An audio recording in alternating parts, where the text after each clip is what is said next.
Good morning, everybody. Thank you for being on Check-in with PRB every Friday at 10 a.m. Pacific Standard Time. I am very happy today.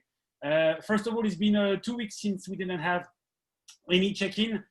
People were busy and a lot of things happened in California, as you may have heard of the news, or if you are from California, where you were in the smoke, and our thoughts goes to all those people who lost anything during those tough times and people who helped out those firefighters and everybody else. So we took a little break for 2 weeks with check-in, and we are back on track now. And I'm very happy to have today with us Monsieur Marc Kuder, who I know for quite a few years. I like to say, I didn't look carefully actually, but I like to think like the first time we met Marc was probably like 10 years ago, 8 years, 10 years ago, something like that. Mm-hmm. Yeah, good morning. Yeah, it's been 10 years. It's been 10 years. Yeah. So Marc, thank you for being with us. Sorry, I did not introduce yet, but Marc, you are a director of sales and customer service at Sacramento Laundry. And so thank you for being with us. That's number one. Of course. And Marc, the reason why I reached out to you is because you have a very interesting background. Your career path is unusual. You know hotel on the operation side very well, and you know commercial laundry. And I don't think too many people have your profile, and I really believe that your background, your knowledge, and will be very beneficial to this group. And your views on how things are going with COVID, what you've been doing, and how your company has been adjusting to it, would be very interesting for a lot of us to hear. So thank you for being with us today, Marc. I really appreciate it. My pleasure. And I'm happy to see you, always looking so neat, so tied up. It's nice, as usual. Of course, yeah. Okay, Marc. So if you don't mind, I always start those check-in with a quick introduction on what you've done, who you are, because some people may not know you, and I will just give them kind of an idea on who you are. So do you mind if I take 2 minutes? I'm going to talk, and then questions are all for you. Is that okay with you? Sounds great. Take it away. Yeah. Okay, Marc. So Marc, you studied in London and in Michigan State University, where you had a bachelor's in hospitality business. You arrived in the Bay Area in 2011. You are originally from Kalamazoo, Michigan. Did I say it right? You said it perfectly. Yep. Kalamazoo. It sounds fake, but it's a real town. Yeah. It's a funny name, but yeah, it's real. It is a funny name. Actually, I did check it on Google Maps. I was like, I have to check what that city is. So it is real. You spent 10 years of management operations. You have leadership experience in organization ranging from properties to 250 employees to 1,600 employees. So you really worked for smaller size companies. I mean, 250 is not small already, but on the smaller scale to much larger companies. You have 5 years of customer sales and project management experience. You studied on the operation side in the hotels in 2009 through 2015. So 6 years. You had 7 different positions at those properties during those 6 years. And that's one of the questions we're going to talk about. You worked for the Waldorf Astoria for 2.5 years. You worked at the Fairmont San Francisco for 1.5 years. And then you joined Kimpton Hotel and Restaurants Group for 2 years, where you worked at the Sir Francis Drake and at the Argonaut Hotel. Following those 6 years in the hotel business, you went into the laundry side of the hotel industry, of hospitality, when you joined in 2015 Sacramento Laundry as a director of sales and customer support. Should I say customer support or customer service, or I did the same? Customer support sounds great. Customer support. And one last thing I noted on my little introduction is that we have 124 connections so far in common. So we've been calling on the same people. Yeah, I was surprised. That's a high number. That's great. It's a small industry, especially in San Francisco. Yeah, we have a lot in common. A lot, yeah. So Marc, thank you for being with us. And here is my first question to you. Um, so you moved in the Bay Area in 2011. Why? What made you come to San Francisco? What did attract you to the Bay Area? At the first place, why here and not anywhere else? It's a really interesting question. I think it's an interesting story as well. I was just wrapping up around 3 years at the Waldorf Astoria. I'd gone through in New York City. I'd gone through their management development program. And at the tail end of my time with Waldorf, I took a backpacking and a fly fishing trip in Patagonia. And it was about 2.5 weeks in the middle of nowhere, in big mountains. We didn't see people for 16 days, something like that. And I came back to New York City and I realized I wasn't in love with New York anymore. I mean, it was an intense job. It was an intense leadership development program. And I gave my notice and went on a road trip. And I drove west and I ended up in San Francisco just like that. I mean, I love the outdoors. I love nature. And I just really, really fell in love with San Francisco. I mean, literally was on a road trip and ended here and just stayed. Like it was great. So once you arrived in San Francisco, did you have that at your last destination, or did you say, well, I can go to Seattle, or I can go north to Canada, or I could go south to Mexico? I mean, that's yeah. So I had done a road trip previously along the coast, just camping and having just some time off while I was living in New York. And I just fell in love with the area. It never crossed my mind to go anywhere else. I loved the hotels. I love the blend. San Francisco has the big city feel, but also the access to the outdoors. It has culture. I mean, all the things that you and I love about San Francisco, I love. And it was a nice change of pace from New York. And so from there, I just started applying for jobs and ended up working with Fairmont from there.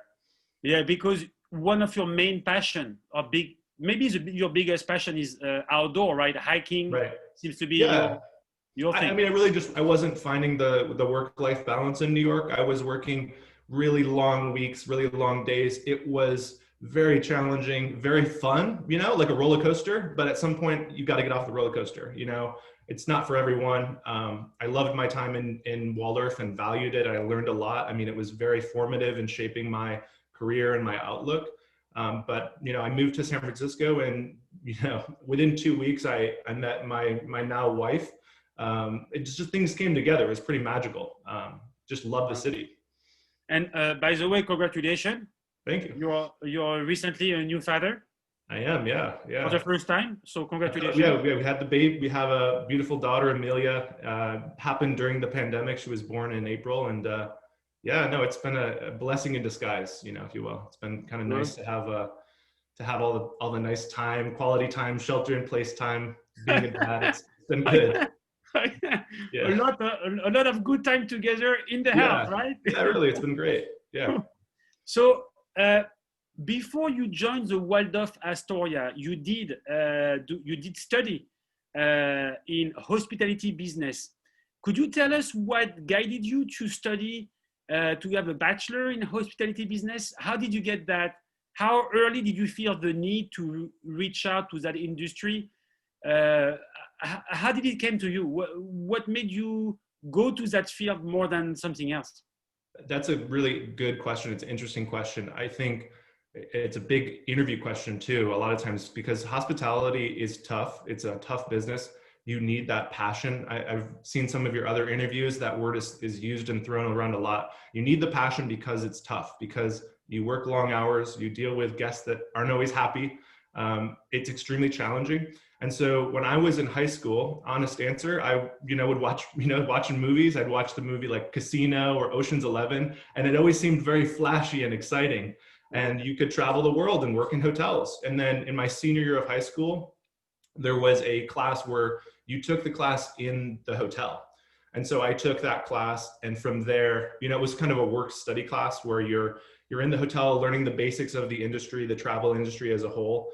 And then from there, learned about Michigan State University and got very involved, did summer internships in Colorado and 2 summer internships in New York City. And so that was just kind of a natural progression, you know, connecting the dots from high school and then into college.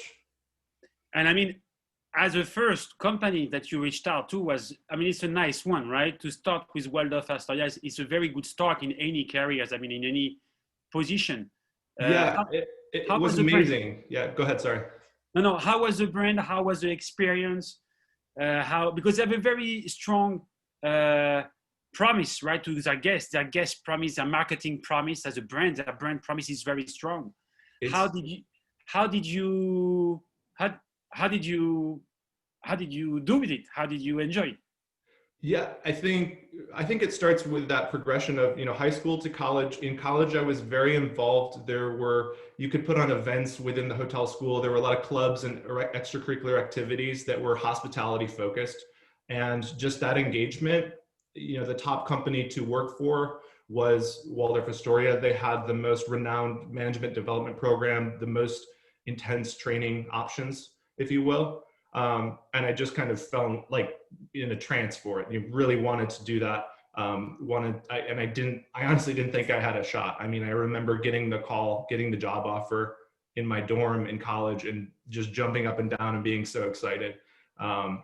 You know, I did the summer internship in New York, but I didn't really know what I was getting into other than it was very sought after. But I put in a lot of the work, and it was a formative experience. I would just put it that way.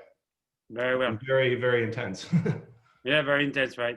So you worked for large companies and smaller, you know, large flags. We talked about Fairmont as well. And then you work for smaller companies as well. Is there a difference working for a large flag or smaller size company, or at the end of the day, there is really no difference and it's the same thing? Or are there any difference when you're on the operation side that you've seen and experienced? I think there are huge differences. I mean, if you look at my resume, I started my first summer internship in New York City was at the Hilton Midtown. It's the largest hotel on the East Coast. It's thousands of rooms. And it was actually an unpaid internship. That's how hungry I was. So I was living in New York City, sharing a room with 3 other people, a single room.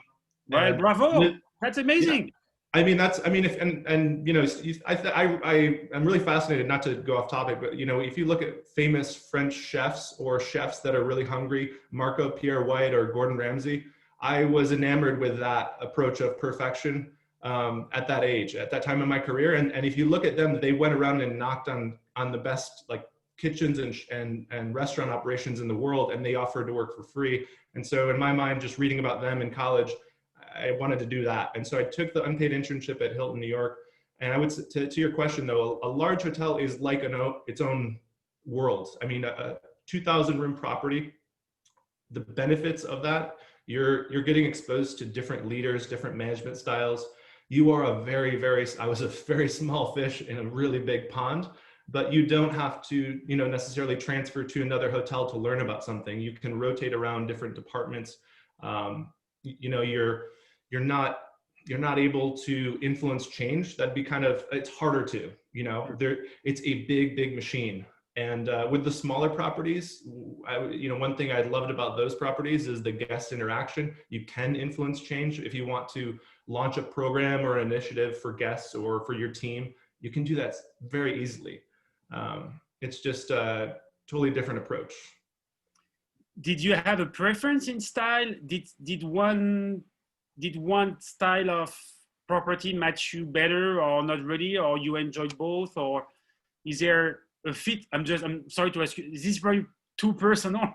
No, not at all. No, I think that as I went along in my career, the opportunities were in smaller hotels, and I naturally liked, you know, my favorite company that I worked for is Kimpton Hotels, because they have that personal flair. It's not so serious. I mean, I went from this very, very buttoned up luxury environment, very serious, very corporate, very bureaucratic, And that's good. There's something to be said for that. You learn how it's done, you learn the structure and organization. And then I think later in my career at Sir Francis Drake and at the Argonaut, the two Kimpton hotels you mentioned, I was able to, I had learned what I needed to learn in a sense, and was able to do things that I wanted to. I didn't have any restriction of corporate guidelines or, that's how we've always done it, that kind of feel. I'd say like a smaller hotel, but not too small. If I had to choose, it'd be in the 400 room range. Got it. Yeah. So in 6 years on the hotel operation side, you had 7 different positions. Could you, good. Could you guide us through the process of your changes? And I mean, it brought you, when you were an intern at Hilton, what was your position when you were in New York? What was your, during that internship? I did an internship, and I think it's worth touching on. So in New York City, I did my first summer internship in the Hilton Midtown, and it was in housekeeping. It's a 600 person department. I was a, like I said, unpaid intern. I did whatever they asked. And I think that's important to come in and you just, whatever, I was doing record keeping, pulling, just pulling files, doing random things, getting coffee. And, but you get exposure to just so much, so many cultures, so much of how it's done. Yeah. So because you studied in housekeeping, and I mean, you not finished, but you're far from done. Thank you. Please. But you were assistant general manager at the Argonaut Hotel. That was your last position, correct? Correct, in the industry, yeah. So I mean, in over 6 years, you were on a, I like to call a fast track. Yeah, and I would like to mention, so the 7 positions, or however many it was at Waldorf, that was all by design. So the general manager at the time, and he had been and this is switching gears to Waldorf Astoria, he had been the general manager 20 years, lived in the property. He had a close connection with Michigan State University and Cornell. And the idea was take a fresh graduate and throw them through the ringer. And so it wasn't that I was, requesting transfers, or I didn't like working as an engineering manager, so I wanted to go to housekeeping. It was, let's put someone on a track to become a general manager as soon as possible. So, and the way I would describe it is I would come in one day and they would say, hey, you're moving to be the overnight manager for the whole hotel. I was something like 24 years old. And what's interesting, I think, at the Waldorf is they have their own nighttime, they run the hotel at night like it's its own operation. So there's a department head for housekeeping at night. For the kitchen staff, there's a department head. For the front desk, there's a front desk manager just for night. And then my role was overseeing that whole team. I was so young, and it was a year and a half of that overnight. But that's just exposure to see how it's done, to learn the inner workings of the whole hotel. I mean, it's in a large hotel environment, you're learning how that whole ecosystem works and how it functions well. You were 24 years old, Marc, when you did that? I believe so. I was pretty young, yeah. Wow. Do you think there are a lot of industries that will take a chance, or that will put people through this kind of training at such a young age with so much responsibilities? It's not common. I mean, I sought it out, and I've never heard of anything like it where it's so fast paced. But there was success from the formula. So many of my friends that I still keep in touch with from the Waldorf, they've gone on to become general managers of their own hotels. They've had successful careers. If they have left the industry, they've done very well. And it's because you're just dealing with adversity. You're dealing with a variety of situations. And the moment you get comfortable with the department, they'd move you on to the next one. That's not fair. Yeah. Okay. So, I mean, you were just talking about that, but what do you think make that industry, the hospitality industry, so special? And what did you learn from it? When I say hospitality, from your experience on the hotel side, what did you learn most out of those 7 years, 8 years of experience on the field? And why is that industry so special to your eyes? I'm gonna I'm gonna copy what I've heard from folks that I think is inspirational. So I believe, in all seriousness, so this is, coming, I don't want to give credit where credit's due, from the general manager of the Waldorf and hotel manager, and I really believed in this, truly, and I still do. When you work in hospitality, you are the caregiver and you're the steward for the most important moments in someone's life. You get married, that's in the hands of the hotel. You're celebrating a 30th wedding anniversary. That's in those special memories you can't create. I mean, I certainly miss it during COVID. I mean, thinking about how the city shut down right now, but you do have this unique opportunity to directly impact someone's memories, someone's special moments in their life. I mean, it's pretty powerful when you think about it. Okay. So what are the three main qualities needed to join our industry? You talked about passion. That's clearly, I think, number one on your list. Yeah. Are there other characteristics that you think will be an ideal profile for someone working in our industry? Except I think even more than passion, I think the word resilience, because passion can fade. It's not for everyone. Not everyone enjoys, being yelled at by a guest, honestly, or having having the long hours. It can get old after a while. So the resilience is, you have that goal in mind. You want to be a GM or whatever your drive is. If you want to be a director of food and beverage or run a restaurant, you have to be able to put up with the nonsense along the way and enjoy it and do it with a smile. I'd say the second quality would be having a sense of humor and not taking it too seriously. That's something that I'm still working on. You have to, it's not, I had a mentor tell me once, it's not brain surgery, you can't overthink it. You have to, you're going to see this, if you're working at a front desk, let's say, for example, you're going to hear the same complaints. Waldorf Astoria, as another example, that's an older hotel. Some of the rooms are small. Some of them, it's a different hotel, and people have that vision, like you mentioned at the start of the call, Waldorf Astoria, wow. And there are people that there were guests that we had, they saved up, for the year, their money, and that experience is in our hands. But Waldorf would do 700, 800 guest check-ins per day. So you have all these magical, high expectation experiences that you're trying to create with a limited staff. And so I think not taking it home with you at the end of the day, not taking it too personally, and that all goes back to just kind of having a sense of humor. You try your best, but you don't let, the guest that was upset get under your skin. You just take it in stride and keep going.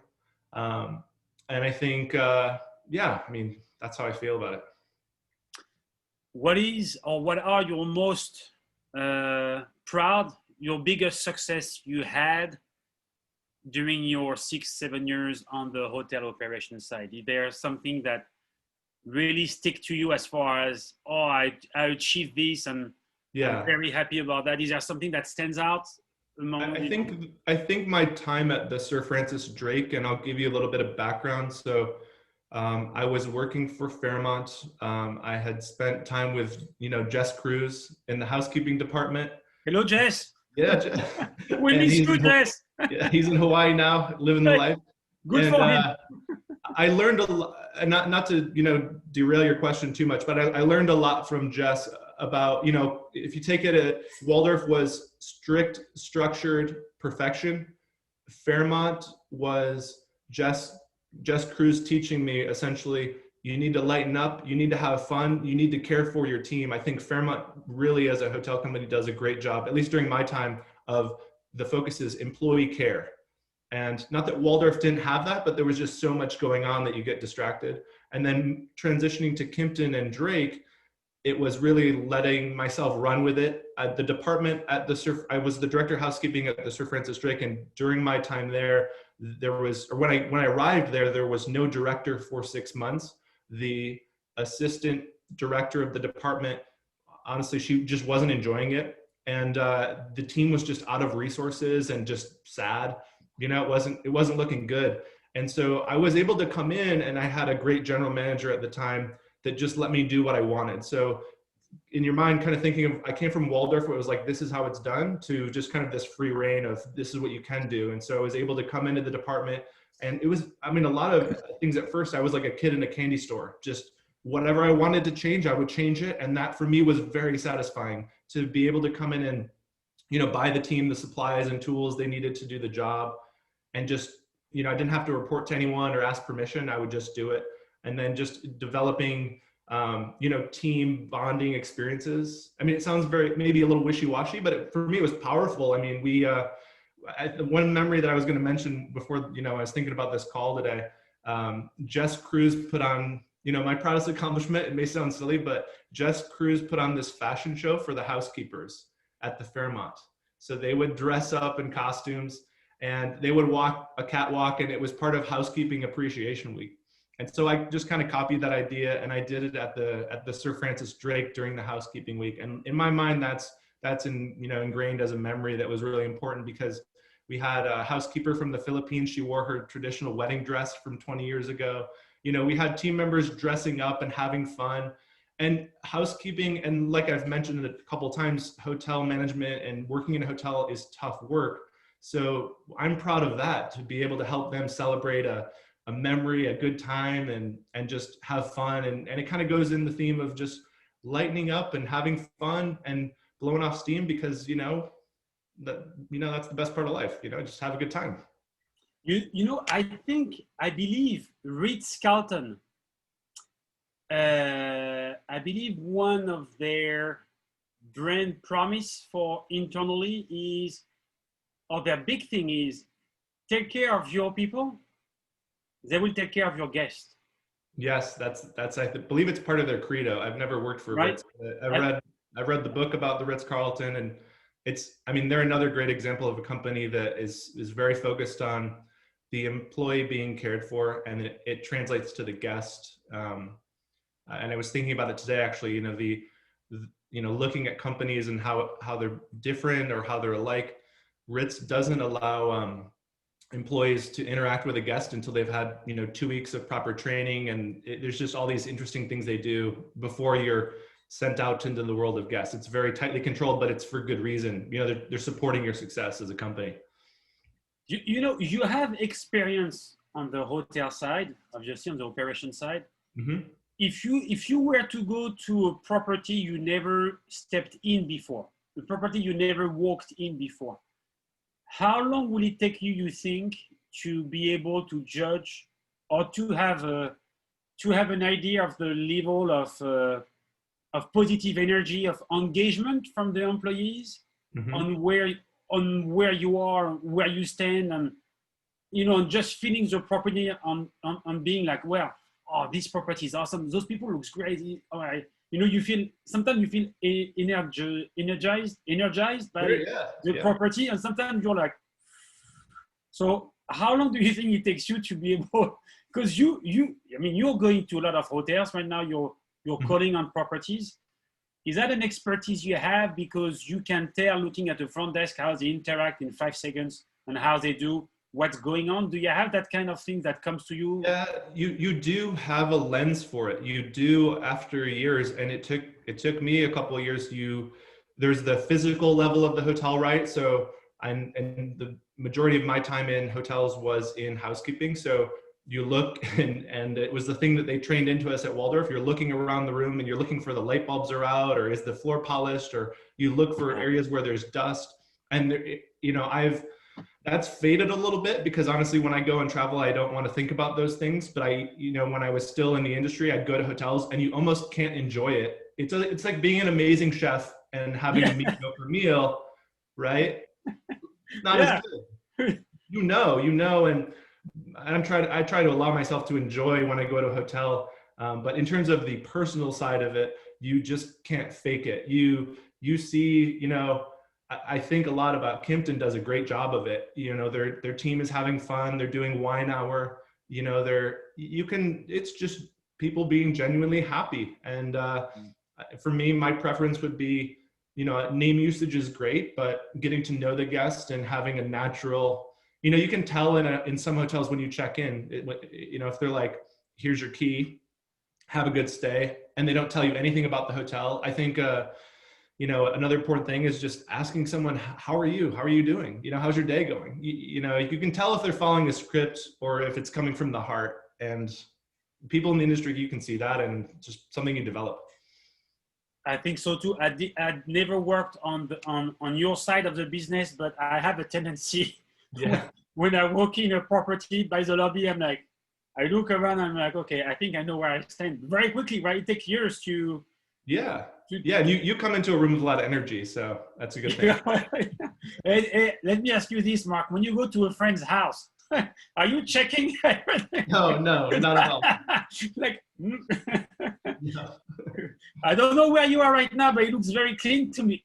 Yeah. Well, I mean, my wife and I, we met working in hotel management, so we try and keep a clean house. Yeah. That's right. So your wife was working at the Fairmont Hotel as well. Yeah, that's an interesting story too. But yeah, you can go into that if you want. Yeah. Well, you guys were supposed to work. Yeah, we were supposed to work. Yeah, confessions from the hotel industry. But yeah, okay. Yeah, we met in hotels, and she moved into the tech industry. But I mean, I think there's something to be said too. It's not uncommon. A lot of people meet their spouses or significant others in hotels. I mean, talking about big hotel versus little hotel. Smaller hotels, everyone knows everyone's business. But I mean, you're going through difficult times together, so it's natural you meet someone, and yeah, it's a good test of a relationship to work with your spouse. Yeah. So let me ask you a question. You worked in the hotel industry, on the hotel side, on the operation side. You were very successful. You were on your way to be a GM, fairly rapidly. Maybe not at the Argonaut because Stefan is still there. Hello, Stefan. Stefan, but you were on track to be, a GM and a regional manager, and probably working for a brand as well. So, and then you switched from the operation side of the business to the laundry side of the business. Could you tell us how this happened and what was the opportunity and how you went through those changes? Right now, a lot of people are going through a lot of changes, right? With the COVID, everybody is looking at the hospitality industry with a number of people being furloughed, laid off. There is a major shift in what we do. And people have to reinvent themselves, kind of, right? You may be working for a hotel 3 months ago, you're no longer working for a hotel, you have to find something else. You changed, so that was back in 2000 and what year? 2015? No. Correct. 2015 to Sacramento Laundry.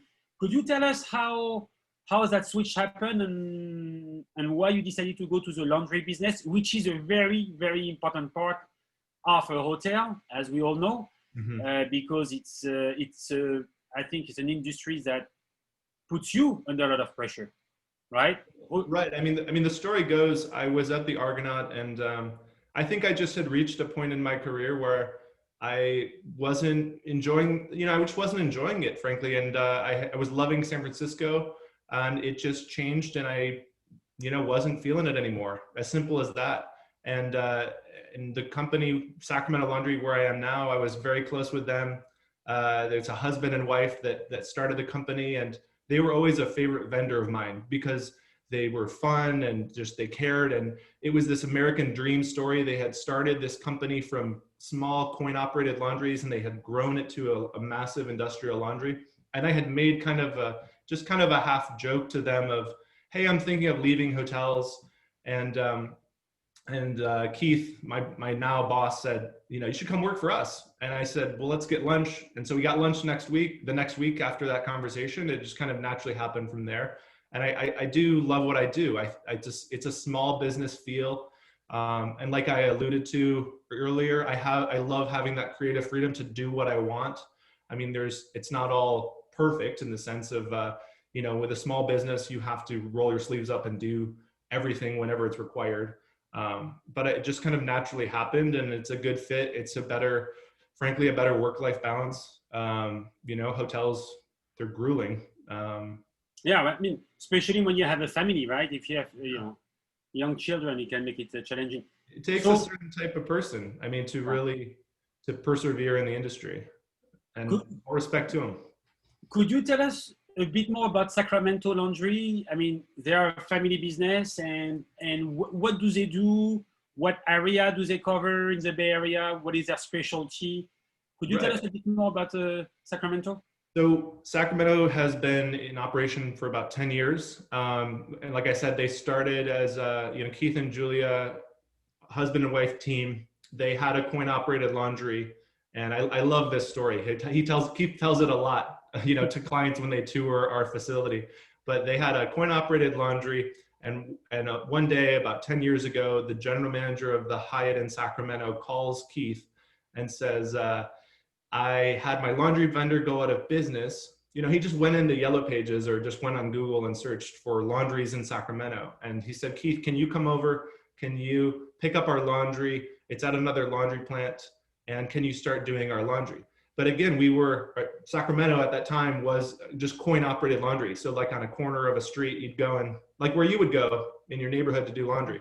And Keith said, he thought about it and he rented a U-Haul and drove over to the Hyatt. He picked up the general manager of the Hyatt. They drove to the hotel laundry that had closed. They went bankrupt. And he picked up the laundry and they started feeding quarters, into these small washing machines and that was our first client as a company. So we had one facility in northern Sacramento that was very small and it grew over the years. And now we're in a new 60,000 square foot facility that just underwent a $6 million renovation. I mean, rough timing for a major capital investment with COVID, but it's state of the art. It's very automated. It's a great company to work for. And we service primarily large corporate hotels.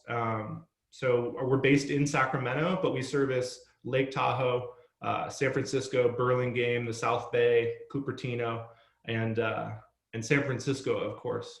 So when you say large properties, what? Yeah, I mean, typically for the sake of efficiency, our engine is built in the sense of we do well with a larger volume. So I would say hotels with 200 rooms, our largest clients are 1,500, 1,400 room hotels. It's because of the automation and the system, the way it's built, it just does well on larger hotels. We don't really focus on rental service. So some of our competitors do rental offering. We don't really offer food. We don't, food and beverage or banquet. We really focus and specialize in large volume production. What do you think is the main strength of Sacramento Laundry? What is the main differentiator point? What makes Sacramento Laundry, except that they have you, Marc? What would it be? I think I'd tell the story of, our pricing is very competitive. When I first met Keith at the Sir Francis Drake, one of the owners of the company, he sat down and gave us a price that was just extremely competitive from our current vendor.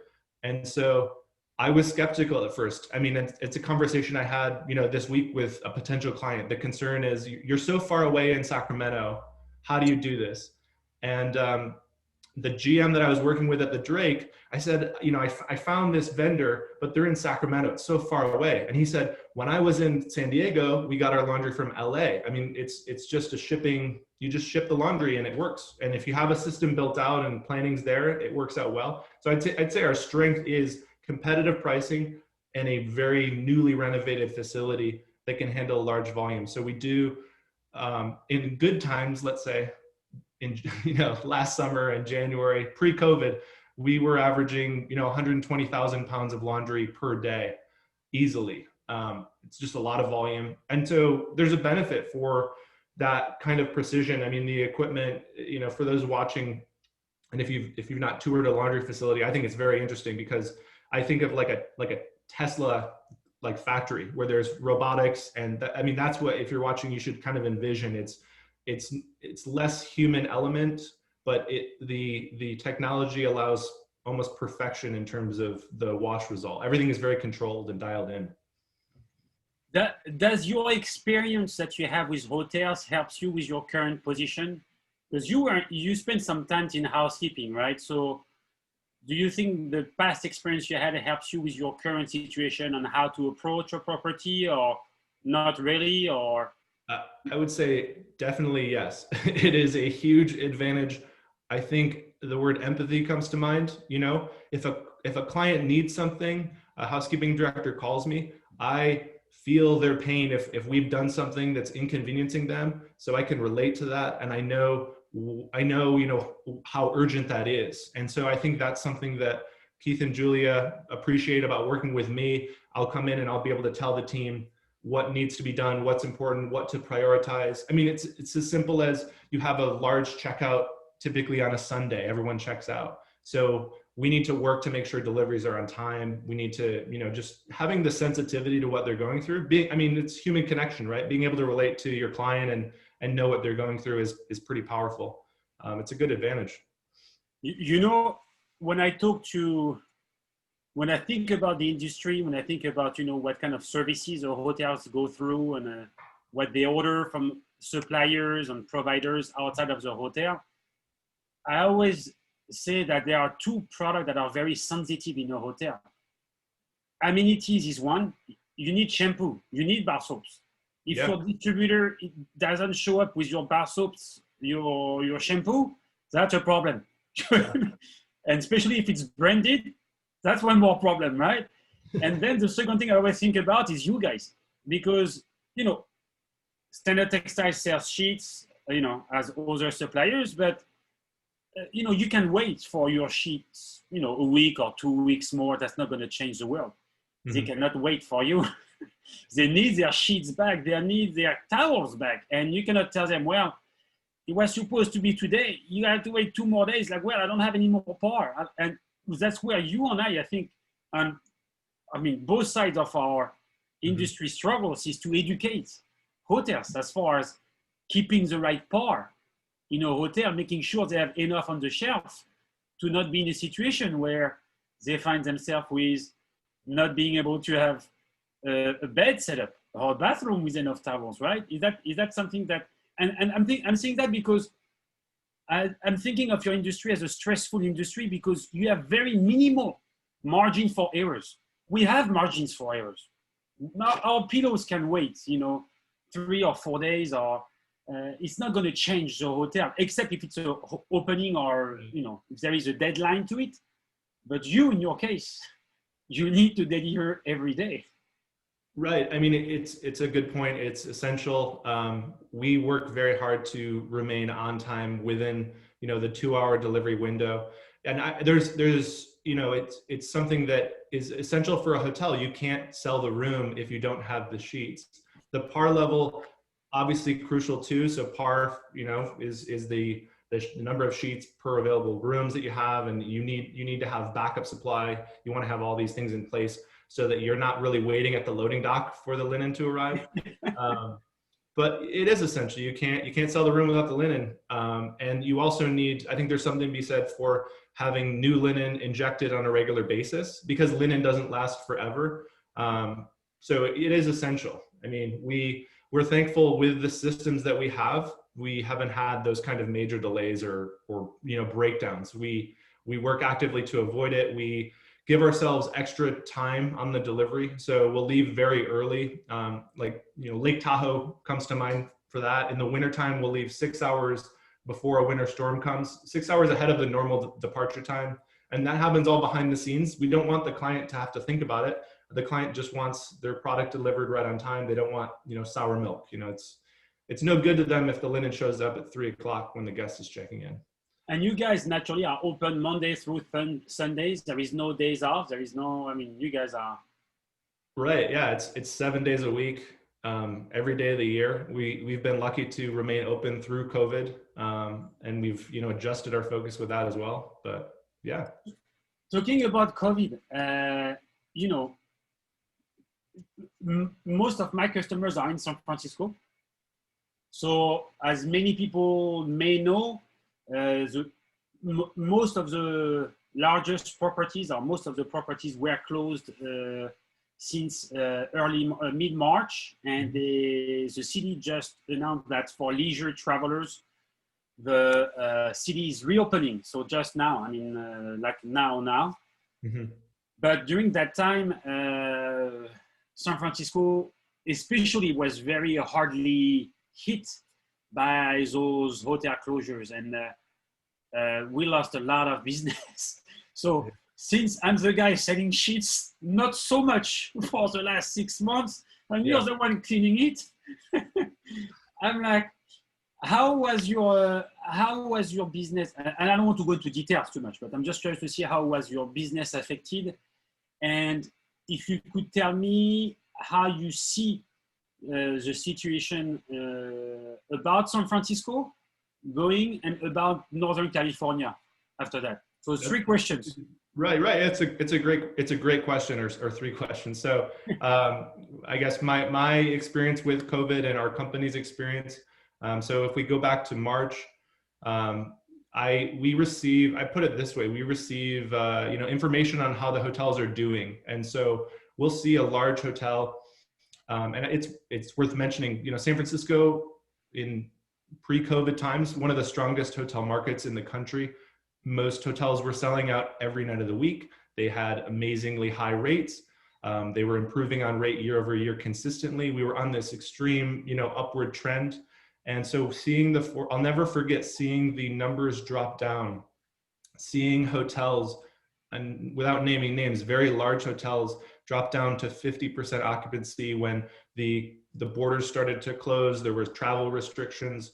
It's a memory I won't ever forget, a bad one, obviously, but and then the impact to our business, we are directly tied to how the hotels do, how they turn their rooms. I mean, we were operating routes 7 days a week for hotels doing full pickups, and it just kind of it was a very big wave of bad news coming all at once, and then it went to everything stopping and closing. How we adjusted our business, we unfortunately had to lay off a majority of our team, but being a small business and having that, scrappy, aggressive mentality, the owners said, we will stay open, we will push through this. It's much harder to close the whole laundry than to just kind of skate by on a skeleton crew. So we've remained open. For the market as a whole, San Francisco was impacted the worst. I mean, you have many hotels still closed. You have hotels kind of hesitating about reopening because there's a cost involved with opening and it doesn't make sense. You have new cleaning standards. And I also, would share that hotels aren't cleaning the same way they used to. So we adjusted our business. We have our team for COVID specifically, our team that sorts the soiled linen. That's a team of maybe 4 or 5 people. And then it goes through the very automated robotic process.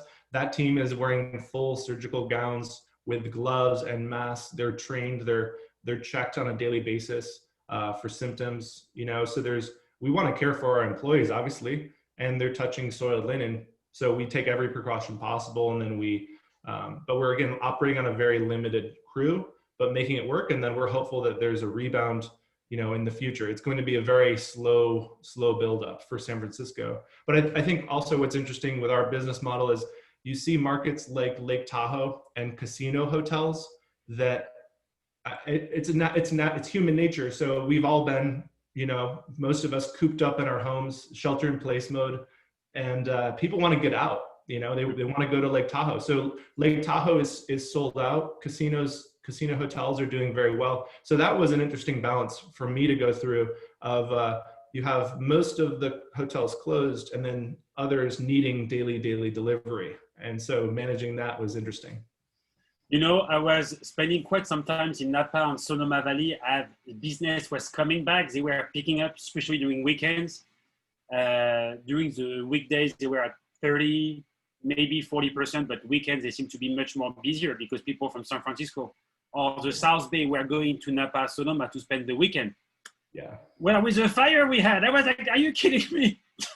Yeah, the fire, I mean, my heart goes out to, the restaurant industry because oh my God, you had outdoor dining and then toxic air, Mark, I have so many friends in the restaurant business. I've been here in San Francisco for 20 years and I have a lot of friends that are in the restaurant business, hotel business, because we are in the hotel business. but for them, it's brutal. Yeah. It's even more brutal than us. I mean, this is bad. This is just, I what mean, can I do? you read about, I read an article recently about New York City and how there's a, every market is different. Some cities have too many hotel rooms, or they have a surplus in room supply. So when that demand is down, there's a chance that some hotels in Vegas, and I think they estimated around 25,000 guest rooms in New York City, might not recover or reopen. And it's interesting, the restaurant industry is even more fragile. I think they're at 300 San Francisco restaurants closed right now. And it's just a tough time. I think that, our mentality, again, as a company, has to be flexible with the times. You have to adapt. You still have to care for the client. You have to, they still need their linen, not as much because they're, 10% occupancy versus sold out. I think a lot of our time right now as a company has been being thoughtful about how can we still deliver great service, but work together with our clients. And it's been, I'm happy to say, the spirit of communication and the kind of the vibe or the tone of my communication with clients has been, we're collaborating, we're in this together. It might sound a little cliche, but we're going to figure it out. And there's no one really out there that's not understanding or wanting to work with us. And our message for our clients is we're still here. We're not going anywhere. We're making changes internally to keep, make sure your linen's clean. We don't do, talking about what our company does, we don't really do healthcare linen. And that's a big part of your risk factor. We don't mix, hospital linen. We only focus on hotels and specialize in that. Got it. By the way, thank you for bringing that up. Standard Textile has a very big division for healthcare, which has been very helpful for the company in general because, we have 3 divisions. Actually, we have 4 divisions. We have healthcare, hospitality, home, and then we have a designer division. But our company has been strong because the healthcare industry has been doing very, very well. I mean, it's not great news either, but you were talking about healthcare. Is there any new procedures in place that hotels are asking for as far as laundering product? Is that something that comes as a question to you or no? I'm just curious to see. Right. Yeah, I think all the time if I could just, outline very briefly what we see, and it's cascaded to all the hotels essentially. So you have hotels that are no longer cleaning a stayover room. So that's if you're, but if you're, for anyone in the audience watching, so if you stay for 5 nights, you check into a clean room and no one's going to clean that room until you leave. And that changes how much linen we're getting. Back in normal times, we'd get that linen every single time. Other things we're seeing is hotels are cleaning every stitch of fabric when the guest leaves. So if you have that bathrobe in your room that wasn't used, or you have the blanket in the closet that wasn't used, that's getting laundered no matter what. And then you have hotels that are using industrial grade cleaning chemicals. So they're cleaning the guest room and doing it in a way that's very, very safe. And then they're removing all the collateral. I saw that interview with the Mark Hopkins. There's nothing in the room really, because all those things could carry germs, or it's just a risk factor, the minimizing of everything. But we're working with our clients. Yeah, go ahead, sorry. No, go ahead, Mark. I think we're working with our clients to sort of help educate them on the precautions we're taking. We've had a lot of questions about, is the linen clean and what's the risk of virus transmission? But going back to our system is very sophisticated and automated. It's going through, 235 degree water. It's getting hit with a little bit, a precise amount of bleach, and then it's going through a 300 degree ironer. Nothing's going to live through that. And we've checked, we make sure we're following CDC and OSHA guidelines. And again, the fact that we're not, doing any hospital linen is reassuring to clients. The other thing we're seeing is hotels will bag up their soiled linen. And then on our end, we're disinfecting the trucks, daily, and being extra careful, and everyone's wearing a mask, doing all the things that, we all have come to do in the last few months. So you had to adjust quite a bit your operation on how you proceed. Right, and there are costs involved with that. Masks aren't cheap for a large team, and all the disinfecting and all the cleaning. But we don't, our goal is to keep the pricing consistent and provide the value for the customers. But just part of the, staying scrappy and aggressive. Yeah. Do you think if you had to give, I saw numbers from SF Travel that came out last week. They were saying that for leisure travelers, it will take the city of San Francisco 3 to 4 years. I think it was in 2014 or 2015 to have as many leisure travelers and even corporate travelers coming back, for the city of San Francisco. So the recovery time, they were saying that it will take a good 3 to 4 years to be back to the level of 2019. I'm just talking about San Francisco. I'm not talking about the Silicon Valley. Do you think that's, they probably know better than we do. Yeah, when I mentioned how we received the occupancy and the forecasts, and I was seeing the hotels were 50% full, and that was unimaginable. And then it dropped down to 10% full when different restrictions were put in place.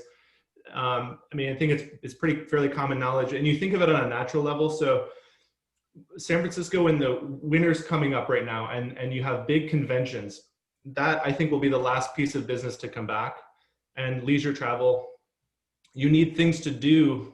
I was watching the general manager of the Hotel Nico being interviewed. You need things to do to have a reason to leisure travel. So and everyone's kind of feeling the same way. It's a very, the lights aren't going to turn on in the hotel and then everything just recovers automatically. You need the restaurants, the culture, the things that we all love about San Francisco have to come back, and life has to be quote unquote normal for there to be a drive to travel. So it will be, unfortunately, a long time. I've talked to clients, they're hopeful for 50% occupancy, going into next year. It's just uncharted territory. Got it. So could you share with us one of your biggest success once you joined Sacramento Laundry? Is there something that, I was asking you the same questions before about your hotel business and the hotel operation experience. Could you share with us a success that you've been, proud of and say, hey, I made a difference at Sacramento Laundry as far as being successful with this new company? Yeah, great question. I think for me, and not to oversimplify it, expanding into new regions is really fun. And talking about, we as a company, and I think most companies, we have to get creative and we have to go to new places. Right now, we're looking in Reno. We're looking to expand in Tahoe. I think it feels good to say, we weren't delivering to Lake Tahoe 4 years ago, and now we have a thriving market there. That's, for me, personally satisfying. And it's fun to go out and meet with clients and tell them about our company, and then build a whole region from nothing. And it feels entrepreneurial, to go knock on doors and just kind of figure it out when you had nothing before. It's exciting. So. Do you see yourself as a salesperson? Do you see yourself as a consultant? Do you see how do you see yourself? How do you consider yourself? I would say just a little bit of everything. It goes with at the start of the call we're having about, I had 7 different jobs. I think it's fun to do the variety. It's more exciting that way, to have a little bit of this, a little bit of that, and it's a small business. We have 30 hotels we work with, and we do a large amount of business, but it still has that feel of a small business, a family business, and part and parcel of being in a family business is you do it all. And I'd say it's whatever the day requires. When I wake up and I start working, it's what the client needs, and so it's kind of split and shared. So every single day is different, just like when you were working in a hotel where things comes to you that can change on every day is different, but I would say hotels, it's a bit more wild. You never know what guests you're going to get, or there's great stories. I'm sure you've heard from GMs or hotel managers of just the crazy things that happen at night, or Well, the general public is interesting. Well, since we're going into the fun side of things, all right, we're almost at the hour mark, and I always like to end up our discussion with fun questions. Just your. So you moved to the Bay Area. You've been here for quite a long time now, and so outdoor is your big thing. If you have family coming to the city, which hike would you bring them to? And I would say two things. A simple hike, simple, not far, easy, in the Bay Area. If you have a favorite place where you go. And then the second question about hiking, the real hike, you go with your backpack for 2 or 3 days. Where would you, but that person needs to be healthy, in condition to go hiking. So you gotta be healthy. Yeah. I could take a whole hour with this answer, but I mean, like, I'm in my office / gym / playroom for Amelia, our daughter. But we have a whole bookshelf of just hiking books and camping. So anyway, for family coming to San Francisco, the classic would be Land's End, kind of near the Argonaut. So you're walking out, if you get a clear day, you can see the Golden Gate Bridge. You look over to the Marin Headlands. It's stroller friendly. It's dog friendly. It's beautiful, and it goes over to Ocean Beach. It's a couple miles, and I would cap that off with a coffee. There's a little, like a visitor center, like National Parks Visitor Center. Have a coffee there, and then if you wanted to make it really short, you could put a car over there and then make it like kind of a shuttle trip. So you're only going one way.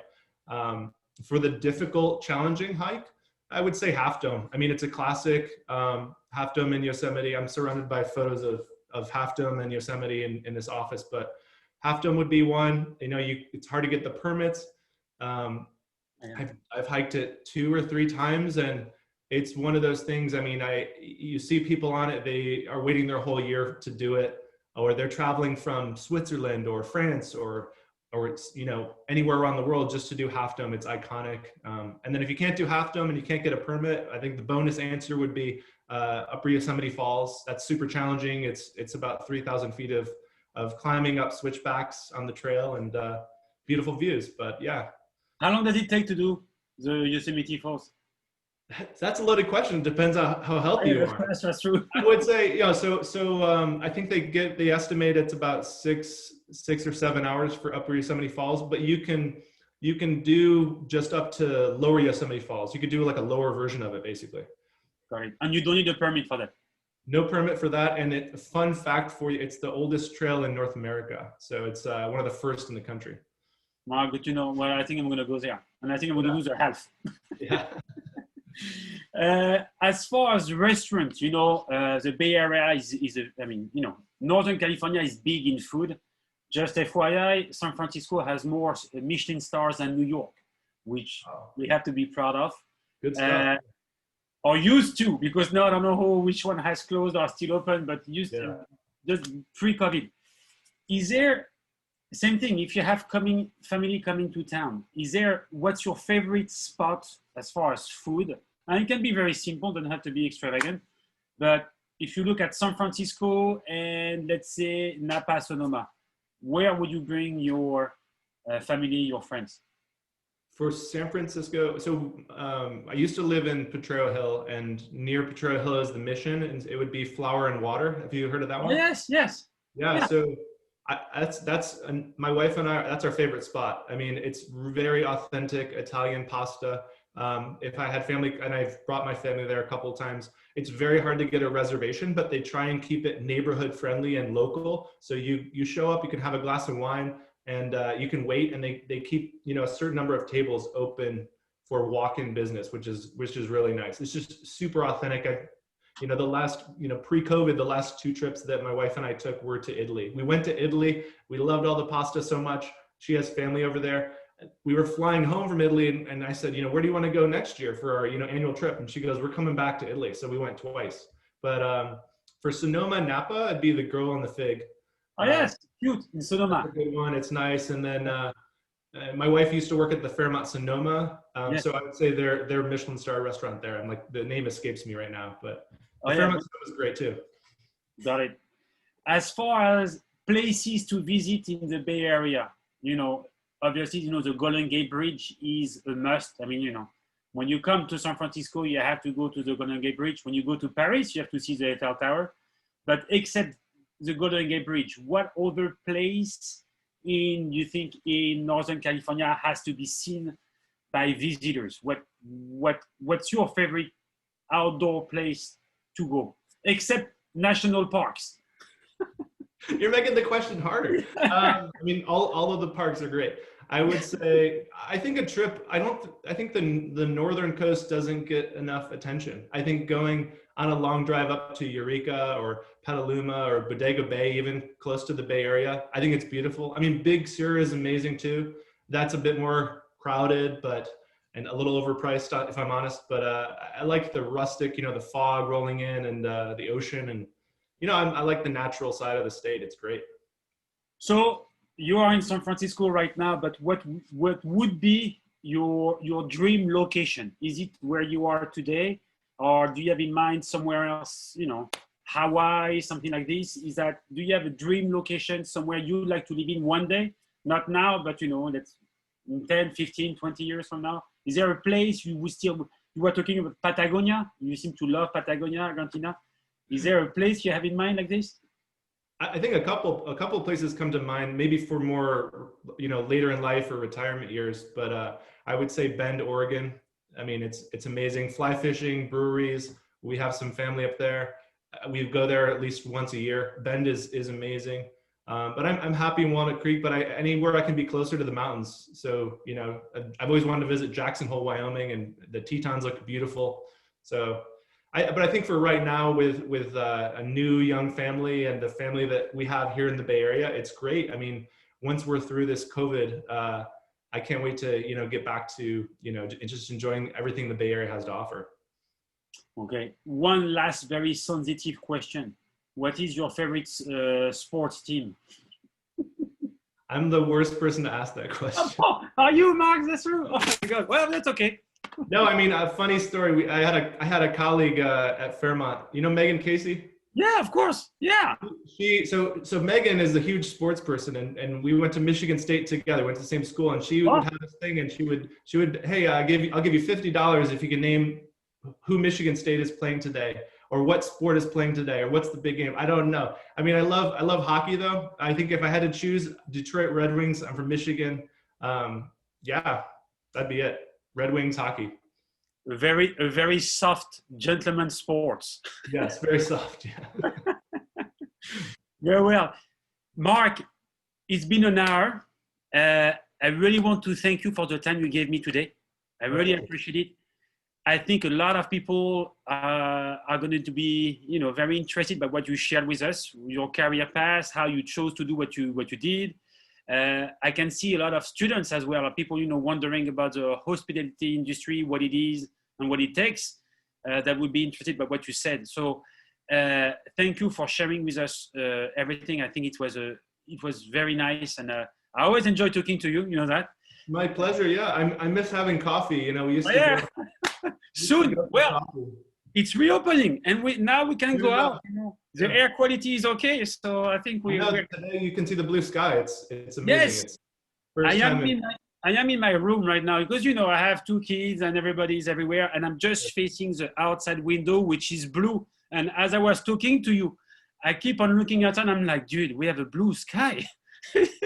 I mean, yeah, I think if the year has taught us all anything, it's you're grateful for what you have. You don't know how did you have it. The air quality is something to be thankful for, and then hopefully that. I never thought coming here back in 1999 that I will, think of seeing an orange sky. Last Wednesday was apocalyptic, and that was crazy. When we woke up that morning, I was like, "What do you wake up? It's not time yet." It was so. We had the lights on all day long. It was weird. So when we go through this, we are grateful for being back to normal. So we're going to part ways, but before we part ways, is there anything you want to add? Anything you want to share as the last words for people listening to us, Mark? Is there any words? That's ominous. That sounds scary.